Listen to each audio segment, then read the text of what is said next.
लागे मिजाज आज सही नहीं है, महल मठाई तो दही नहीं है। लागे मिजाज आज सही नहीं है, महल मठाई तो दही नहीं है।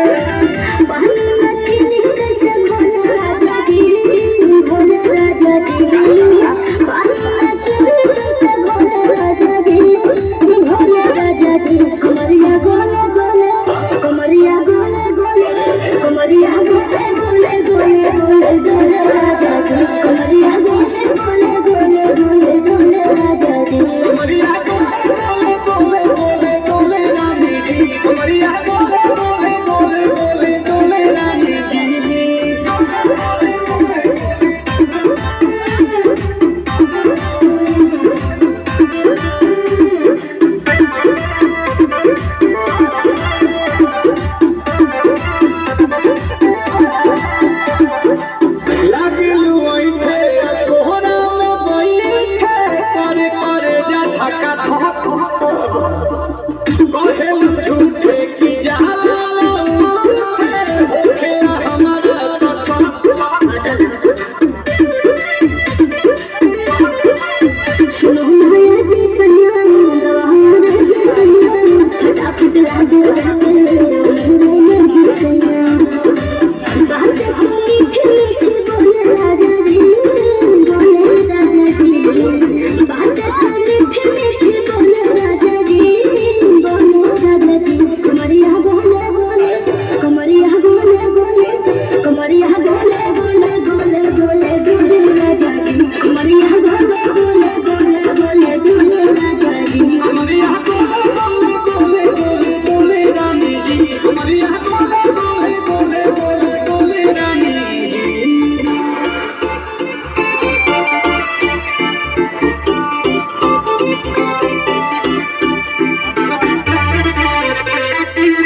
सीधे साधे तुम्हें पूछो न कुछ